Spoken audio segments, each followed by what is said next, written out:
Assalamualaikum warahmatullahi wabarakatuh. Terima kasih atas kesempatan yang telah diberikan kepada kelompok kami, kelompok 5. Di sini kami akan mempresentasikan hasil kerja kelompok kami yang dimana dengan judul potensi ubi jalar ungu dalam pembuatan es krim sebagai pangan fungsional. Di sini saya akan memberikan kesempatan kepada pemateri pertama, yaitu Siti Maimunah Abu. Kepada pemateri pertama dipersilahkan. Assalamualaikum warahmatullahi wabarakatuh. Perkenalkan, nama saya Siti Maimunah Abu.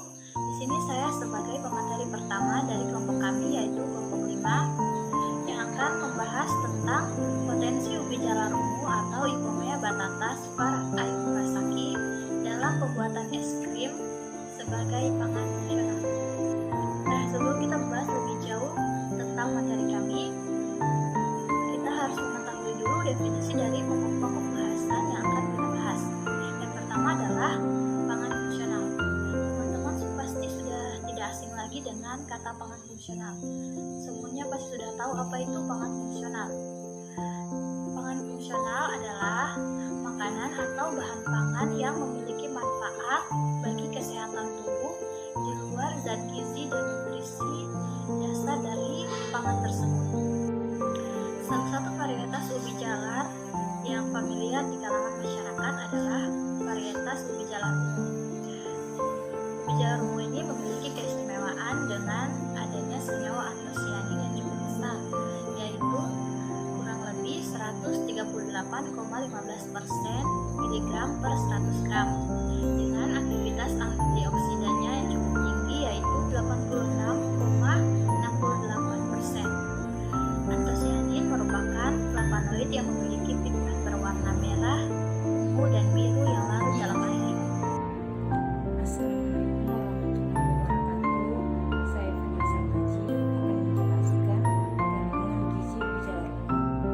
Nah, kandungan ubi jalar ungu ini terdapat 3. Yang pertama antosianin, kemudian senyawa fenol, dan yang ketiga serat pangan.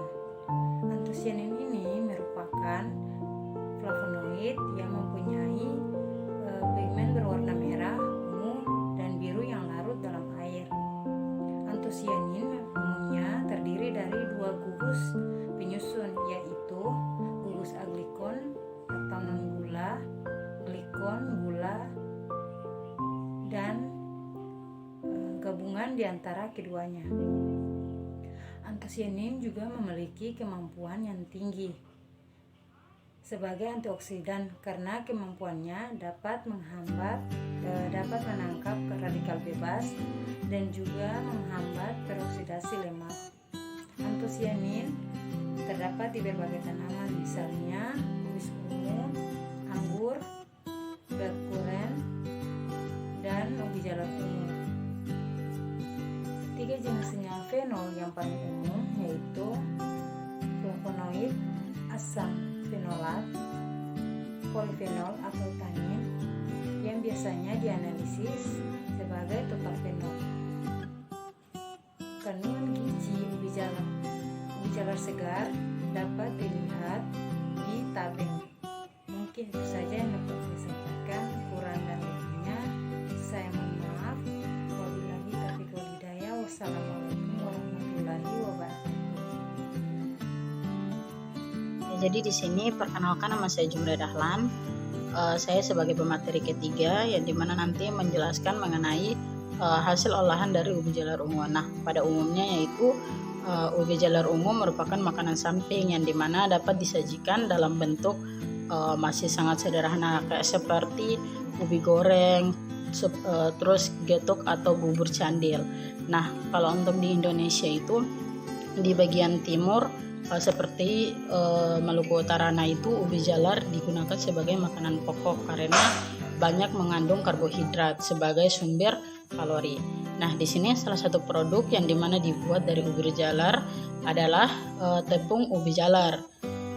Dengan tepung ubi jalar ini lebih banyak jenis makanan yang bisa disajikan seperti klepon atau kue kek dan biskuit biskuit atau kue-kue basah lainnya. Nah, di sini dengan hadirnya produk tepung yang kaya manfaat ini, Anda juga bisa lebih leluas untuk menciptakan dan mengelola beragam makanan untuk keluarga karena mudah didapatkan dengan harga yang relatif sangat murah.